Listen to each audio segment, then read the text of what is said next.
All right, everybody. Happy Tuesday. Welcome to another episode of A Cold Hard Truth. And of course, Tuesday, you guys know what Tuesday means. Means that it is Medical Rundown Tuesday with none other than Health City Cayman Islands. And they're here to share their wealth of knowledge and information with us, which we're always happy to receive because, in my personal experience, it's always good stuff that's going to make us more educated, more informed, and medically aware. Now, listen, I need to give a big shout out. I know we've talked about this kind of briefly on the program recently, but I want to do a special shout out to Dr. Benoit and the entire team, really, at Health City Cayman Islands. For being there in a crunch when you need them. So recently I had a bit of a situation where I had to have some tests redone. Um, you know, insurance companies, to be honest. And so I needed to have some tests redone and some further explanation to help me get through a little bit of a situation. And so Dr. Benoit, despite being super busy and having a surgery on a particular day, was still making himself available. I was able to contact him and his team, get medical records, sent to me in a flash, as well as get him to, send a supportive email, just kind of explaining some of what the respective parties needed to be looking at. And it was one of those situations where it was a real deal killer, in fact. And so Dr. Benoit and his team really came to my rescue in a way that makes me extremely grateful.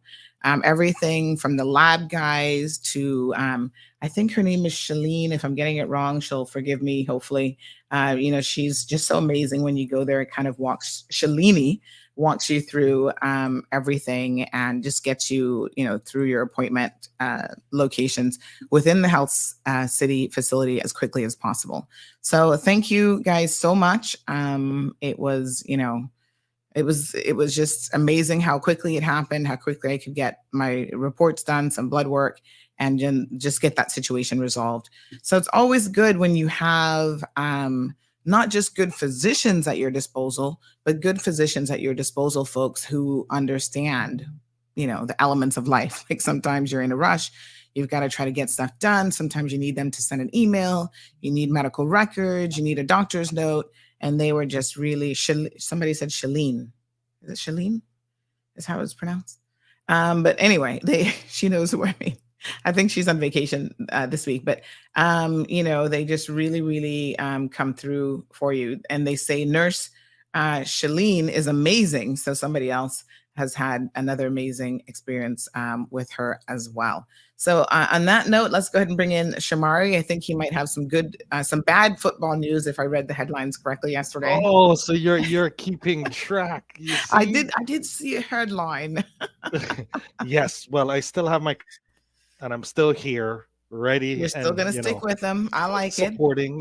We went all the way over to Germany because the NFL is trying to expand. So every year they have 1 or 2 games overseas. Oh, okay. So that game was in Germany. So we had to wake up early Sunday morning to watch my team lose. We only lost by 1 touchdown, and it was to the Super Bowl champs from last year. So it wasn't, and we had a chance to tie it at the end. So it wasn't a horrible game, but we're still 6-3, still top of the AFC East. He can't hear you, which is weird. Is anybody else having an issue hearing Shamari? I mean, I can hear him just fine. Denny, you might need to maybe refresh something. I'm not sure. But I think everybody else can hear him. So Shalini. Is it Shalini? Yeah, Shalini. Yeah, she's amazing.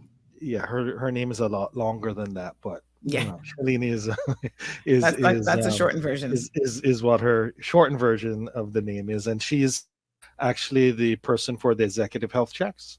So whomever comes through for the executive health checks. Oh, they're saying one second, Shamari. They're saying you're coming in low on the radio.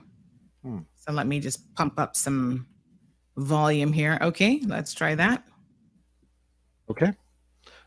So Shalini is in charge of the executive health check area in regards to making sure you're scheduled in properly. You go to every specific department to make sure you see the physician afterwards and that you have your records and getting you signed up with our Connect Act app. So Sandra, that time that you were having the issue with some of your medical records, I was able to show you what my app looks like. So we definitely need to get you on that app, the Connect app. because at any point in time you can go and see your medical records, your notes from your physician, Mm-hmm. etc. And we keep promising, but before the end of the year, we'll definitely have a demo so that we can walk people through how to use that app. Because in a Yeah. crunch, it's always good to have your medical records at your fingertip, which you can get through the Connect app that we have as well. But in Mm-hmm. case people didn't hear me, Dolphins, yes, we lost, but it was just by a touchdown. One touchdown, we could have tied the game in the end, and it was against the Super Bowl champs from last year. So it wasn't a bad showing, and we traveled all the way over to Germany. Mm-hmm. So at least the German fans got a great game to actually see, even though we were on the losing end of that. Can persons Mm-hmm. hear me now, Sandra? I'm not sure. We're gonna just do a little refresh here. Um, it's one of those things where I never change anything on my end, and yet, sometimes it seems like the system just doesn't want to behave. So let me just refresh, and then we'll go back in and see what happens. No problem. Yeah. Okay, let's see here. Okay. All right, so Chuck is monitoring it for me. So let's see. He can hear you. All right. So maybe you don't really want most of Cayman to hear that Dolphins lost anyway. I'm just saying. Yeah, I was the person who made sure to come in and twiddle with the knobs and unplug my mic. But yes, Dolphins had a good showing, and I still have my cup, so all good. Yes. Um, All right. Yeah, you got to stick but with your team no matter what. yeah, yeah. Well, I've been with them since. So just a little secret. My middle name is M, and Hmm. it's just one letter because my Hmm. father wanted to name me Mercury Hmm. Morris after the Hmm. 1972 Miami Dolphins running back, and my mother said I will have no son named Mercury. So the compromise is just an M. So it's Shamari M. Scott. So I was born Wow. with the Dolphins in my blood. You see, Oh my gosh. Now now it makes sense. I totally get it. You yeah. had no choice but to love the Dolphins The after bell, all of that. and we had a great team back then. So, but Yeah, absolutely. great to be here. I know I wasn't here last, well, Yes. Monday, right? Yeah. Because the show moved. I heard Hmm. it was a great show, so thank you for carrying that show. Obviously, you're more than capable of doing it by yourself, Yes. and And you were also playing missed. the Shamari hat back and forth. But that was good. Um, Yeah, you were definitely missed, I will tell you. People are like, "Where's Shamari this morning? We need to get our dolphin update." and we had one last week, so that was the funny part. Oh, Um, oh yeah. but Sandra, this today for Medical Tuesday, great day. We have two great pulmonologists that make our Hmm. pulmonology team, Dr. Archita and Dr. Harsha. They Hmm. deal with sleep disorders. They deal with diagnostic bronchoscopies. They deal Hmm. with medical thoracoscopies, USG, CT guided procedures, and Dr. Archita also deals with critical care. So as we're always building out our departments, you would have known Hmm. Dr. Archita would have been with us from the very beginning, and we were very, very pleased and delighted to have Dr. Harsha also join the team. And moving forward, obviously, we make sure that we're touching as many areas as possible within Hmm. pulmonology. And for this month of November, we have a special promotion. But before we get into that, just wanted to welcome Dr. Archita and Dr. Harsha to the program so that they can give us and bestow all of their knowledge to us once again. Hmm. Good All right. morning, Well, they're Sandra. no Good morning, stranger. Shamari. Morning. Good Thanks for morning, joining us. Sandra. Good morning, Yes. Sean. Good Good morning. morning. Both of them are no stranger to the program. It's so nice to see familiar faces. And, I just want to stress as well, I was talking a little bit about my recent experience of having to just double check some numbers and stuff like that. And, it's one of those things, the older we get, we just have to remain vigilant and be on top of our health. You don't think about it because in the mornings you get up and you go, oh, I feel pretty good. I feel fine, but your numbers could be indicating that you really need to prioritize your health. You need to prioritize your sleeping, getting exercise and other things. And you kind of don't know that that's happening if you aren't aware of your health numbers. So you've got to prioritize and make checkups a regular occurrence. And I can't stress that enough, because it really, the biggest thing is anything caught early. And sometimes you catch problems before they even really begin. You know, your body has a way of, your numbers kind of creep up, whether it's cholesterol, blood pressure, so many other numbers that might indicate, your A1C numbers and so on, that you've got to really pay attention to, different things. And so I can't stress that enough, folks. Take your health seriously. No amount of money in the world, no amount of position in the world, no job, nothing can replace that. You want to be here as long as you can be and as healthy as you can be, for your family members. So, yeah. So thank you guys so much for coming on today. So we're going to be talking again about lung cancer. Now, I know that we've touched on this before, but this is such an important topic, and it is Lung Cancer Awareness Month.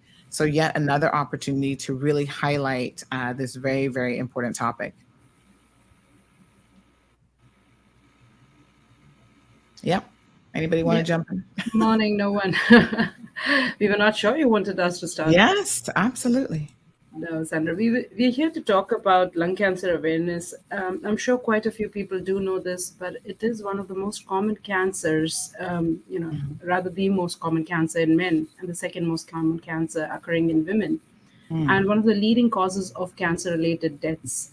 So this is obviously, we don't want to start at a negative note and scaring people about it, but it is a very important health concern, and we Mm-hmm. want to be able to make people aware of it. As you know, our motto has always been raising awareness, reducing risk at the level of the community, screening for early detection, and then being able to treat conditions that can be treated.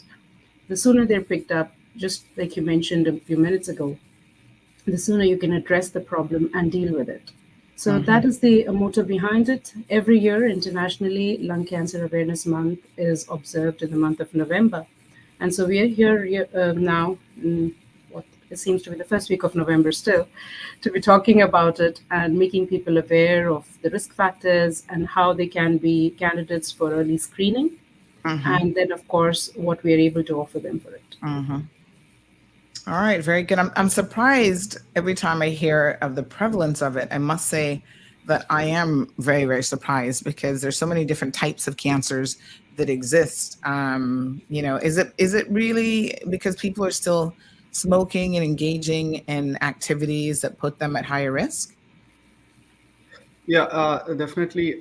Smoking is the most common. I mean, it is the risk factor. I mean, common Mm-hmm. risk factor for causing lung cancer. But there are other risk factors also to cause lung cancer, like occupational exposure to a kind of dust, smoke, and chemicals, gas fumes. All these things can also lead to lung cancer. But definitely, smoking is the most important risk factor, I would say. Mm-hmm. All right.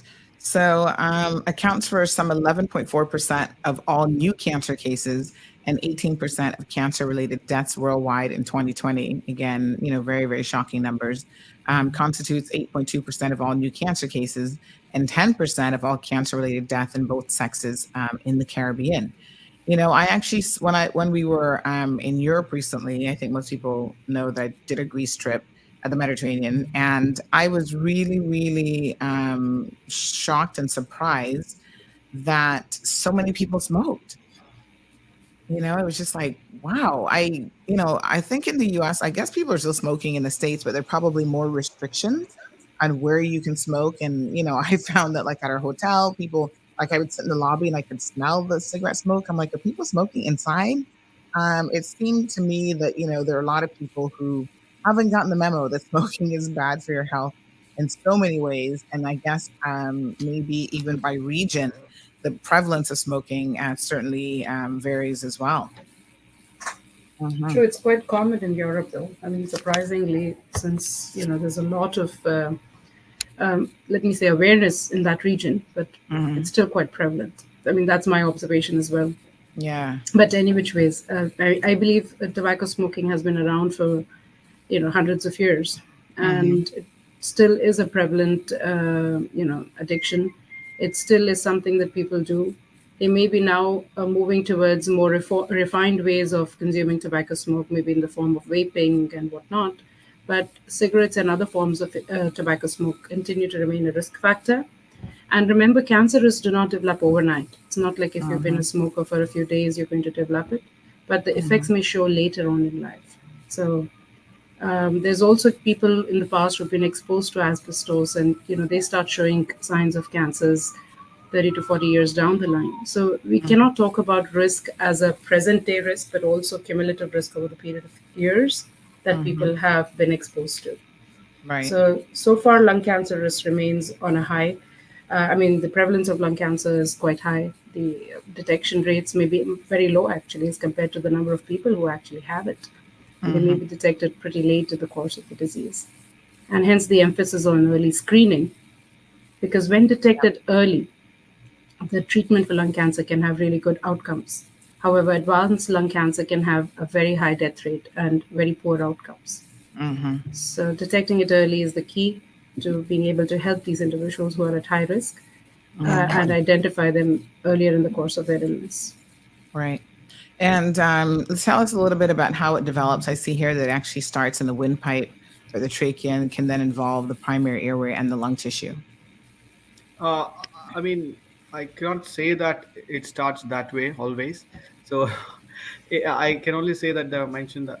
I mean, they say that it may start from that, but to say that it depends on the cell where it originates. So the cell, that means the lining we have, that starts from the windpipe, like the larynx, and down that there is trachea, that is windpipe and bronchus, and then alveoli. So in this lining we have different varieties of lining cells. On that, I mean, these give rise to different varieties of lung cancer. So it need not be in the windpipe only. It can be in the periphery, like the lung substance itself, or maybe we say it as a mediastinum, or we say it as hilum. So there are different many locations, and it can invade many organs which is surrounded by the lung. Like the structures, like it can involve great vessels connecting to the heart. It can involve the esophagus, that we say the food pipe, I mean. So it can involve anything which is surrounding that, depending on the aggression of the tumor. So different tumors behave in different ways. Yeah. So we cannot exactly say that it starts from the windpipe and goes down. Yeah. Okay. Well, we've got a few people here. Good morning, who are saying that they're so thankful. Miss Yvette says, Dr. Cheetah, that's my doctor, the best. And she says, good morning to everyone. We have Creeker Maria, yes, says, I have chronic lung disease. So there are other ailments of the lung as well that are not necessarily lung cancer, but today's focus is kind of specific to lung cancer. So Mariah, of course, you can reach out to the Health City team. They deal with, all pulmonary and lung related illnesses. Dr. Archita and Dr. Harsha being, the one sort of leading that team.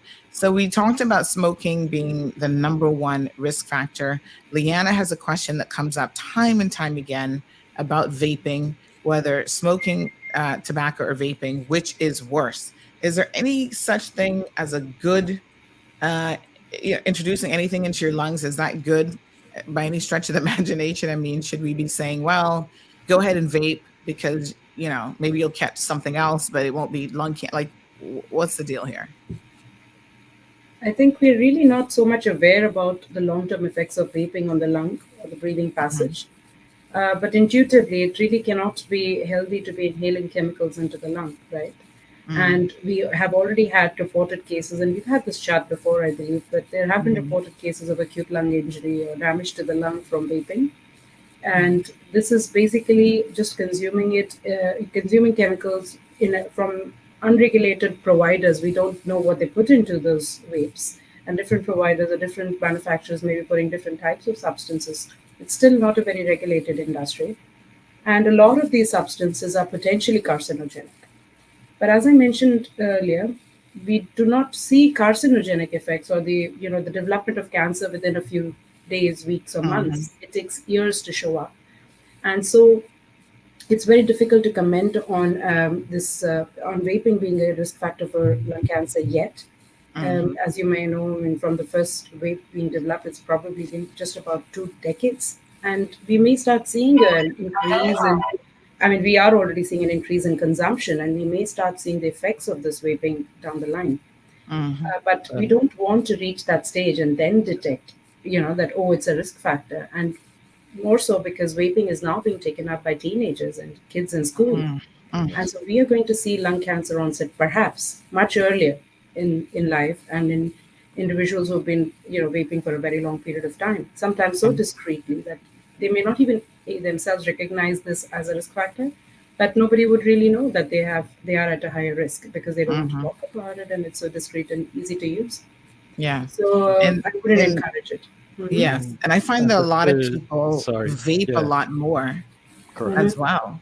And just to True. state, Sandy, so Mm-hmm. I think my generation, due to, well, our generation, Sandy, due to all of the Our impacts generation, Shamari. of yes, Dr. Archita, not yeah, our generation, but due to all the impact of smoking, and there were so many public service announcements and in Mm-hmm. classrooms, and they got rid of the marketing and made it illegal to market to Yes. kids.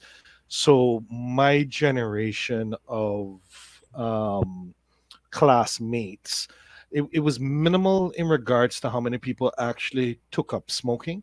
Like I can count on one hand of the many friends I have, individuals who smoke cigarettes. Right now, some may smoke Mm-hmm. cigars, but that's it's still bad, but it doesn't have all of the chemicals perspective necessarily in there. But the one thing that I've noticed with vapes, this seems to be the beginning of that next Mm-hmm. wave of young people doing something that probably isn't good for you. Just based on the statistics that I was looking at recently, there was that portion that maybe 2-3% of high school students were smoking your regular tobacco and cigarettes, and then all of a sudden now, if you look at this younger generation, that number from a vaping perspective has jumped up to like Mm-hmm. 25, 30, 35% of high school students that are actually vaping, and this is from the US, not, and I'm sure, but if we did it here, the number would probably be Mm-hmm. pretty high as well. Yeah. And to your point, with a cigarette, it smells. You're actually lighting something that smoke that you can really see it is coming off. Whereas I've noticed persons who vape do it probably more Yeah. often than Yep. persons who do cigarette, because they don't have to go outside, right?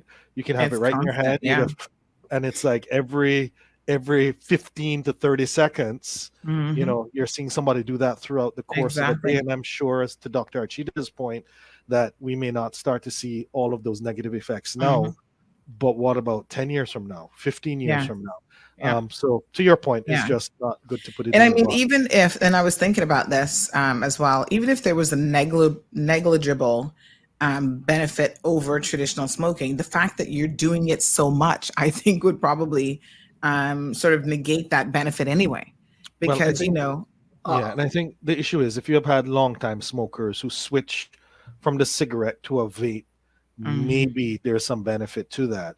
But I think the issue is that we're starting to have a lot of new adopters who mhm, otherwise wouldn't have smoked, that are now taking vapes mm, because it comes in cotton candy flavor and mango flavor. It tastes good. It doesn't smell. You can use mhm, it, if you have the long hoodies, you can, vape and yes, blow it into your sweater when you're in classes and people don't see, um, or don't really notice it. So I think we're going yeah, to have another issue on our hands. But anyway, before we lose people from the first half an hour, Dr. mhm, Archita and Dr. I, Harsha were I want talking to about. add one thing on that. Like, I'm sorry, go ahead, vaping Dr. Harsha. vaping is no way better than cigarette smoking, mm, because even vape. vapor, I mean the way vapors produced, so it has carcinogens. That means it has chemicals which can cause lung cancer, definitely. So it is no way better than conventional smoking. And one more thing, like, we should remember that every puff we inhale, the smoking, it contains, they say, 1 into 10 to the power of 15. So you can remember 10 to the power of 15, how many zeros in that many number of free radicals. Free radicals are those responsible to cause lung. Mm-hmm. So that is why, so even we take a single puff, that can cause lung cancer. You should consider that way rather than saying that, like, so it all depends on the individual. So definitely every puff can cause lung cancer. Mm-hmm. Very good. We do have a call in the line. Good morning, caller, and welcome to the program. Good morning. Good morning. The comment about whether vaping would be better than smoking, I think needs to be examined carefully, because not everything that I see people doing are that is described as vaping. Mm. I'm not convinced that it's actually vaping.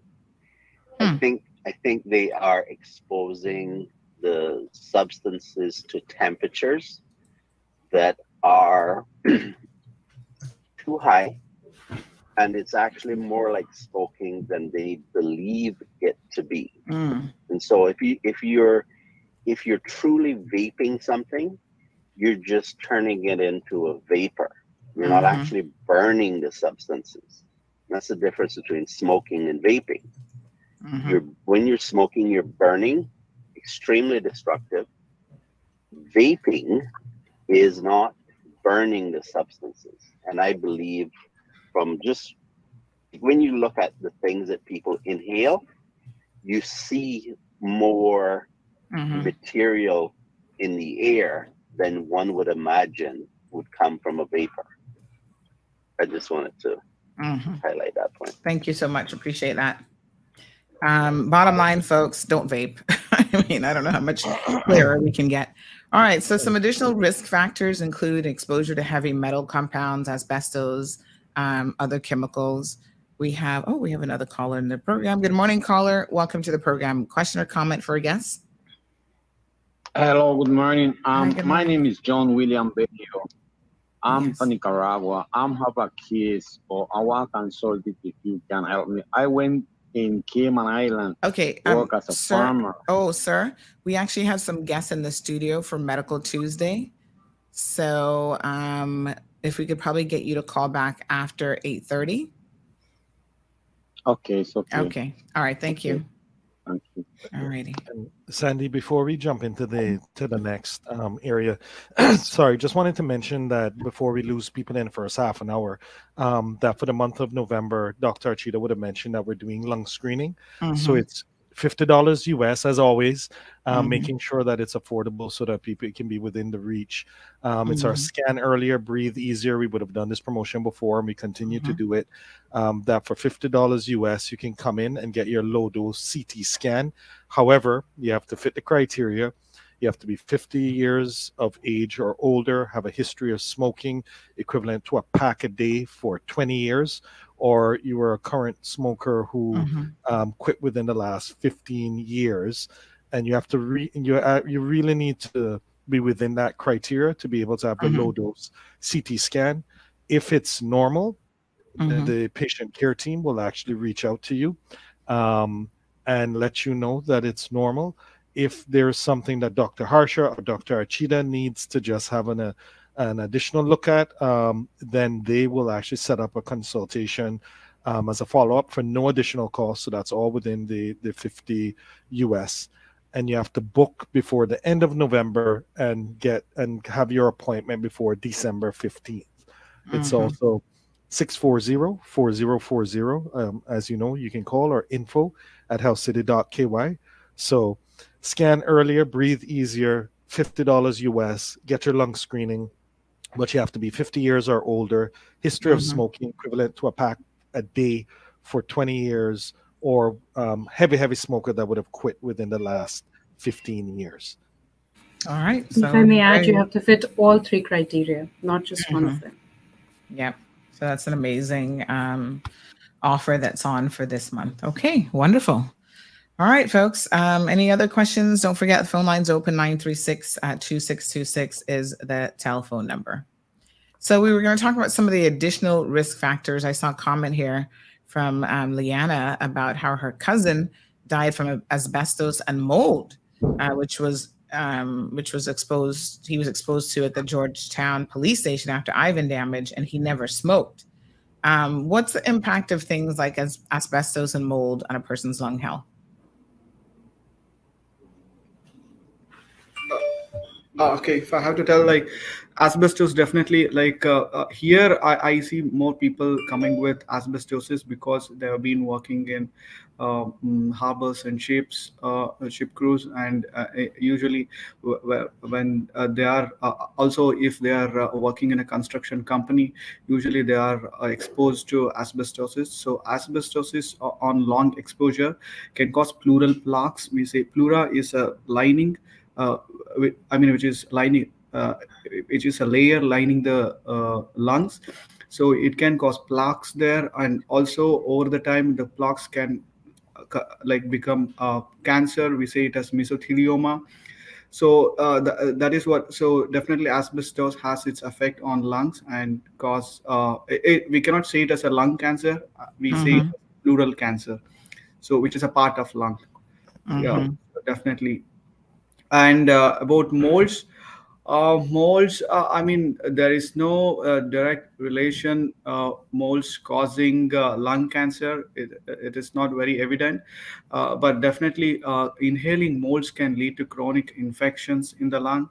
So we say it as ABPA. There is an entity where patient can present like asthma-like symptoms and sinus symptoms, and so this may be a cause of this may be because they are exposed to exposed to molds, or we say it as aspergillus, which is a form of mold.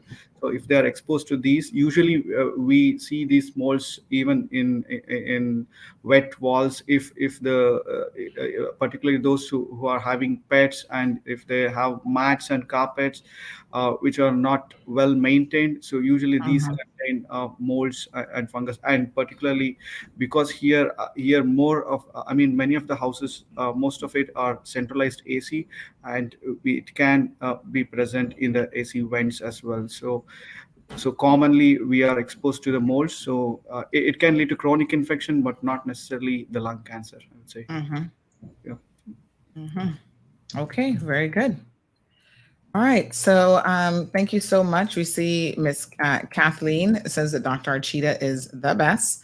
We have a question here for Shamari that's a little bit off, but it says whatever behind Shamari looks like a dreadlock sticking out of his head, that's actually his treadmill. I believe it's a treadmill. Yes, it's an or elliptical. Yeah, machine. I was going to say one or the other. So there you go, and I'm sure he's on it every single day. That's right. You notice there are no clothes on it, right? I know that's a good start. All right, so let's look at the persons who are at particular risk. We know that obviously lung cancer and lung-related illnesses can impact anyone, but your risk goes up with most things as you age. So older population, those who've had been exposed to radon gas or certain chemicals in the workplace, and those with a family history of lung cancer. That's pretty interesting. And persons who have received treatment for different types of cancers, because I'm guessing different types of cancers can spread into the lungs as well. Family history, can we talk a little bit about that? So people who have had strong family history of any form of cancer for that matter, including lung cancer, are usually more at risk. This would include having cancers in the immediate family, parents, siblings, or first-degree relatives. It is true also for lung cancer.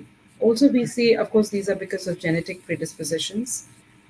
Also, we may see people cohorted in a family. If a parent smoked in front of you, and you were exposed as a child and you continue to, remain hooked to the habit of tobacco smoking, you're also more likely to develop lung cancer, right? Mm-hmm. Because of the smoking risk itself, but also remote Mm-hmm. or secondhand smoke exposure from somebody in the family who has smoked may Mm-hmm. increase an individual's risk for lung cancer, and of course, a genetic predisposition. Interesting. Can we talk a little bit about the, many years ago, I was reading an article that talked about not just the ills of secondhand smoke, but there's such a thing as third hand smoke, which I was very, very surprised to hear about. But basically, that is where you have, like the smoke seeps into everything, so it seeps into your clothing, your furniture, your hair, like it literally gets into substances that you can't really eradicate, right?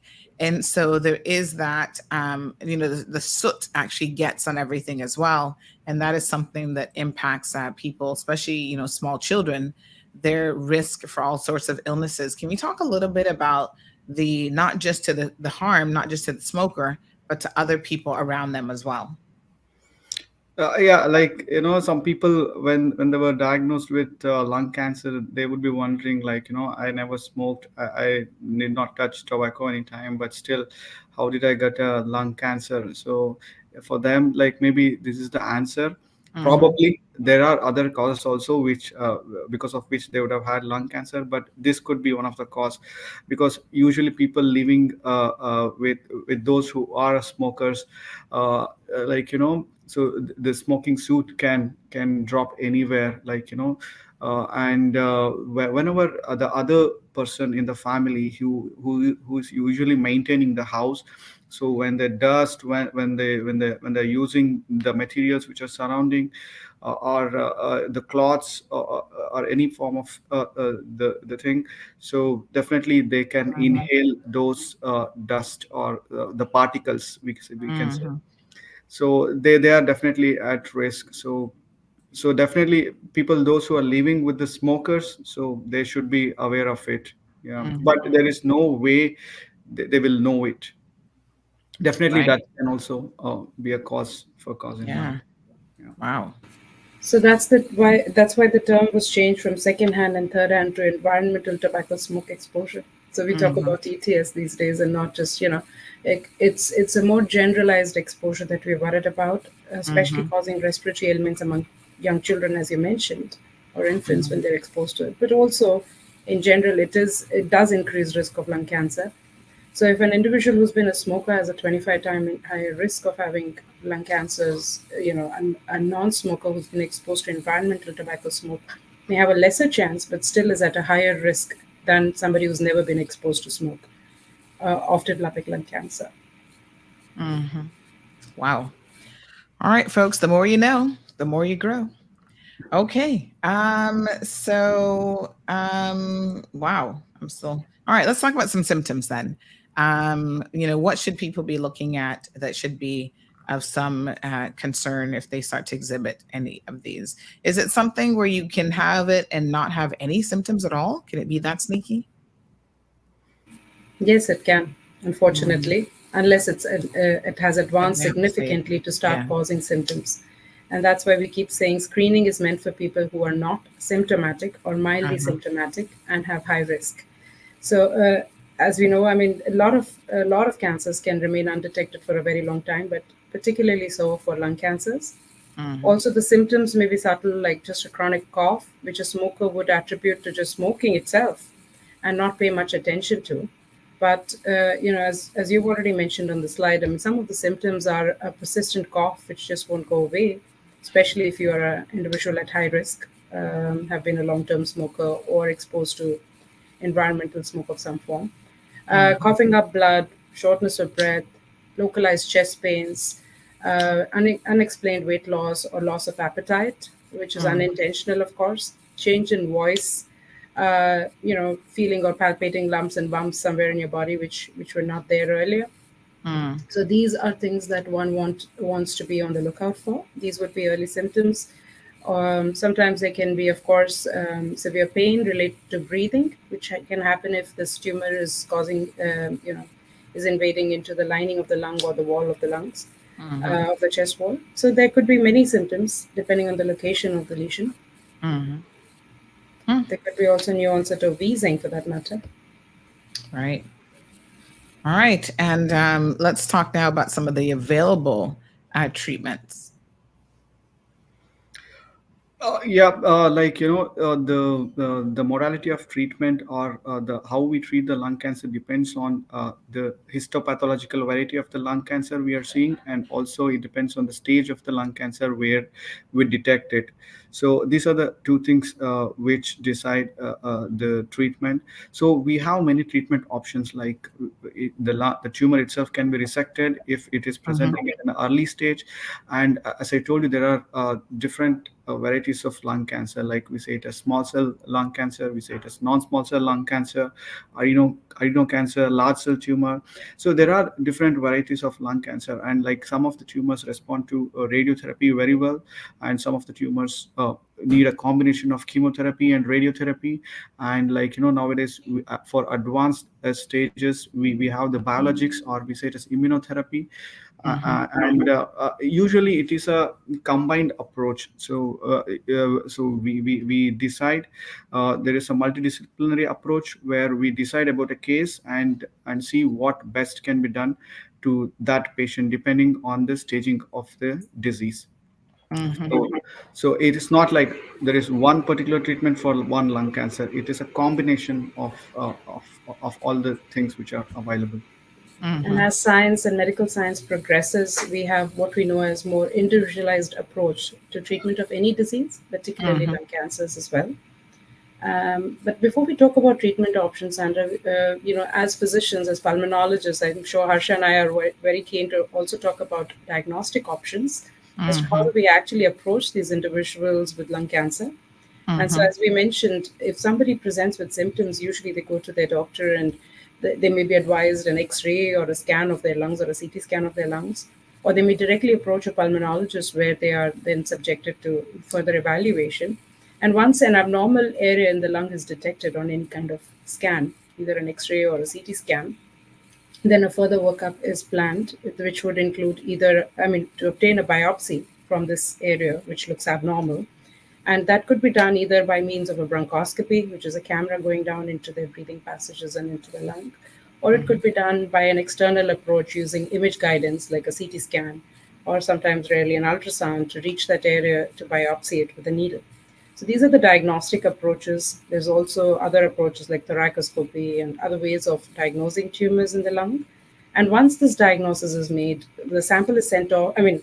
Once the biopsy is taken, the sample is sent off for a detailed pathological review. And as Harsha mentioned, depending on the type of disease or type of tumor we are seeing, a treatment plan has to be made. Certain Mhm. complex markers are sent off. There's so many advancements in oncology these days. Certain complex markers are sent off, so we know if there's any targeted therapy we can offer the individual. And if we also have to stage the disease thereafter to see where it's spread, and then plan the treatment. Yeah, I'm just elaborating on not just the treatment, but how the entire approach to diagnosing and dealing with somebody we suspect with lung cancer. Hmm. All right. Very good. Wow. Fantastic. 936-2626 is the telephone number if you have any questions or comments for our guests today. All right. So, again, the lung cancer screening available for the month of November. $50, I think, is a fantastic deal, obviously. And anyone who meets the 3 required criteria, make sure that you reach out to Health City Cayman Islands. Anything further on the lung cancer special, Shamari? No, just that you can reach us at 640-4040 or info@healthcity.ky to make sure that you take advantage. You need to book it before the end of November, so you have another 3 weeks, Mm-hmm. and then you have to take the appointment before December 15th. So Mm-hmm. once again, $50, and that's US, right?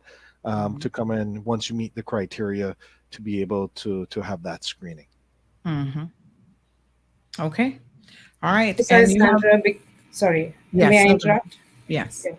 Now, just to emphasize, I want to get the message across correctly. Although we can do screening for a lot of people, it does not make sense to screen everybody. There are strict international guidelines which tell Mm-hmm. us who are high risk individuals and who should be screened. And so an individual has to meet all three criteria. I feel very unfortunate when somebody who's very young and who's only smoked for a few years comes in for a lung cancer screening.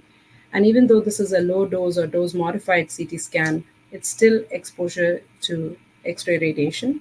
And so we want to offer this, and there are strict criteria which say we should offer this to individuals who are at high risk. If a younger individual or somebody who does not meet the criteria has symptoms, please feel free to come across and talk to us or come and visit us. But do not randomly undergo a scan just because it's on a promotion. Please come and see one of us and we can guide you in the right way, or even plan something like this, like a scan, but not if it's truly indicated. All right. So that's something I want people to understand, that they have to meet all three criteria to undergo a CT scan under the promotion. And if you have symptoms, of course, feel free to discuss if you don't meet these criteria. And it's really important. I was just going to say that the best thing that you can do if you're a young person, instead of running in trying to take advantage of this promotion, is just to quit smoking. That's the thing that will help you the most and help to reverse. So tell us, what's the benefits really of quitting smoking and how quickly people can reverse a lot of the damage that they've caused to their lungs. So quitting the smoke will start showing benefits very quickly. I'll let Harsha talk about it in detail. No, yeah, you can go ahead, ma'am. Yeah. No, I was just talking about it can start showing benefits in terms of how you're doing with your lung health, how often you cough, or your carbon monoxide levels in the blood. They start showing an impact immediately, heart rate coming down, blood pressure improving. But there are, of course, long-term benefits about reducing cardiovascular risk and reducing lung cancer risk. I believe Harsha may have more figures, so I'll let him talk about it, and I can always, interject in between. Yeah, I mean, because we are talking about lung cancer, I don't say that we can reverse anything by quitting smoking. So, as I told you, every puff can be carcinogenic. That means can be a risk for having lung cancer. So, stopping smoking does not necessarily reduce the risk of lung cancer per se. So, definitely, in future, if they already have not damage the lung, so it will definitely prevent further damage. But once the damage is made, that is usually not reversible. So that is why, so even because people say that they smoked when they were teenagers or during the college day, and they show up when they are at their 50s or 60s saying that uh, with symptoms like shortness of breath. So when we see their lung function, they will have had their lung damaged. So definitely, so we cannot reverse actually. So the damage which is caused by the smoking, so we can only reduce further progression. So but otherwise, so definitely when we quit smoking, it will generally reduce the risk of getting lung cancer in the future. Yeah, and vaping, definitely vaping is not more safer than tobacco smoking, like the conventional cigarette smoking, because even that has carcinogens. Yeah. Right, very good. So the best thing to do is never to start. But if you have smoked already, there's still hope for you to That's true. to And quit. you asked us, Sandra, it's not an easy addiction to get rid of. You said, Yeah. oh, how soon can you see the benefits? Yes. A lot of smokers do know about the harms and the benefits of quitting, but it's not easy to do. And hence, they need some kind of a support. It's always best to talk to your general physician or talk to us, one of us here, to help you through with this process. There is data worldwide which shows that people who take some form of assistance in trying to quit are likely, or three times more likely, in fact, to actually quit than somebody who's trying it on their own or trying to go cold turkey. I'm not saying that they're not successful if they try those approaches, but the chances that they will be successful and stay away from smoking is less than when they go through a structured approach or with some help. So, as you know, I think we've talked about it. Health City is also promoting and supporting a freedom from smoking program, which where people can enroll for free sessions, weekly meetings, and a support group to help them quit smoking. And this is all obviously offered for free. And they can reach out to Jennifer. Jennifer Webb is the one who's running this program for us at Stop Smoking at healthcity.ky, and seek help. There's nothing wrong in looking for help or assistance in quitting something which is so difficult to actually give Mhm. up. So, and so in order to promote that, we have the Freedom from Smoking program for individuals who are finding it difficult to quit on their Hmm. And it is a real addiction. I mean, I've seen people, really, really struggle with it. So the professionals are there, folks, to give you whatever assistance you need to try to be more successful because, it will definitely pay off if you're able to quit smoking. All And right. Sandra, just to Yes. just to mention that that's why um, we're really concerned about the vaping as Mm-hmm. well, because it's the nicotine in the Mm-hmm. cigarettes that really makes it so difficult to stop.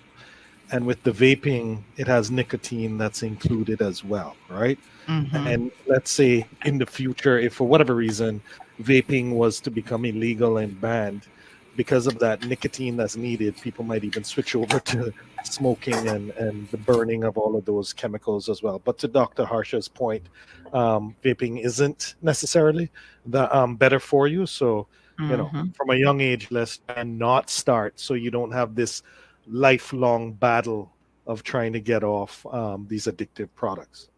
Mm-hmm. Yeah, like I had a patient who she was saying that she wanted to quit smoking, Mm-hmm. then she switched to vaping, and now she's finding even more difficult to quit vaping. Actually, she is not able. So she has enrolled in our program. So that's why never take vaping as an alternative to quit Mm-hmm. smoking. There are other forms where they can quit, because we have to give them nicotine replacement, because all of a sudden if they quit smoking, Mm-hmm. definitely it will have its adverse effects. So it Mm-hmm. has to be done in a gradual manner, and they have to be well supported. But Mm-hmm. definitely, because there is a lot of promotions going on for vaping also, so that's why they should not themselves switch to vaping. So Mm-hmm. that would not be helpful for them. Yes. And it's also, I was saying this to someone recently, both cigarette smoking and vaping. There's a bit of a in addition to like the chemical addiction, there's also like an oral fixation where you're used to just doing this all day with your hands. And the person I was talking to who switched from smoking to vaping, she's like, you know what, Sandy, I never even thought of that because she's a very nervous person. And I find that what's probably going on with her is she constantly needs to do something with her hands. And so the smoking was there. And then the vaping, which, is done a lot more, is something that she's constantly, and I'm like, just, give me your vape. And she found it so hard to disengage from that vape for a weekend. I took it from her and there was no vaping for like 2 days. And she kept begging me, can I have it back? And I was like, no. Yeah. I think she probably started back after the weekend, but in any event, at least for that weekend, and she said, she really got to realize how addictive it was because she was constantly thinking about it, and it was like really, really hard. She was looking for where I hid the vape, so she was like looking, is in her bag? Where is it, Sandy? Just let me get one hit, and I was like, no. So it is a true addiction, is the point really that I'm trying to make. So, folks, again, the smoking cessation program is available to you. Please reach out to Miss Jennifer. It might be the situation where you've got to do the program twice to get through it and to maybe quit. But you know what? They're going to be there. They're going to be supportive. And more importantly, it's a no judgment zone. You have other people who are smokers, maybe some previous smokers who are going to be there for you. And, just really sort of be as supportive as possible to get you through this. And Sandy, just to mention, there's actually a free information session today, Tuesday, 7th of November, 5:30 to 7:30. Oh, perfect. Occur, yeah, so you can still the same email that you gave, you can Uh-huh. email to see how to get to that session. And free classes are from Tuesday, November 14th through 19th of December. 7:30 Mm-hmm. Cayman Heart Fund Office. That's 10 Pasadora Place, 94 Smith Road. But you can definitely email the Stop Smoking at Health City.ky, or you can actually Mm-hmm. WhatsApp 525-2095 to Mm-hmm. be able to see about that free information session today. And then you can also enroll for the free classes starting next week, through the second week in December. Wonderful. All right. Thank you so much, Shamari. Really, really appreciate it. Thank you to Dr. Archita and Dr. Harsha, both part of the pulmonary team there at Health City Cayman Islands, looking out for you and your lung health. Please give them a call if you need to discuss anything, even if you're not going to take advantage of this particular offer for Lung Cancer Awareness Month. Contact them anyway if you are a smoker or vapor. Can vapors also go to the Freedom from Smoking Cessation Program? Yeah, definitely they can. Yeah. Okay. All right. So there you go. All right. Thank you guys so much. We really appreciate it. Thank you, for Sam. having us. Have a great one. All right. As Have a always, good one. Mandy, thank you with my dreadlocks in the back. Yes. I love show, it. show Marley as somebody actually WhatsApp me. Oh my gosh, that's a classic. That's a classic. All right, folks. Show Marley and the rest of the team at Health City Cayman Islands 640-4040. I'm there to assist you in any way that they can. All right, folks. I should tell Shamari that my mother-in-law, she's since left, but she has been singing the praises of the good folks over at Health City. When she came, she went and took advantage of one of the special offers that they were having for the seniors month. And she did her senior checkup. And I mean, she was just blown away by the treatment that she got there. And I was thinking to myself, I should get her to do like a little testimonial before she leaves. But anyway, she left last week, Wednesday, on to see another son and another set of grandchildren. So big shout out to Miss Norma, who is now enjoying her self for another month's vacation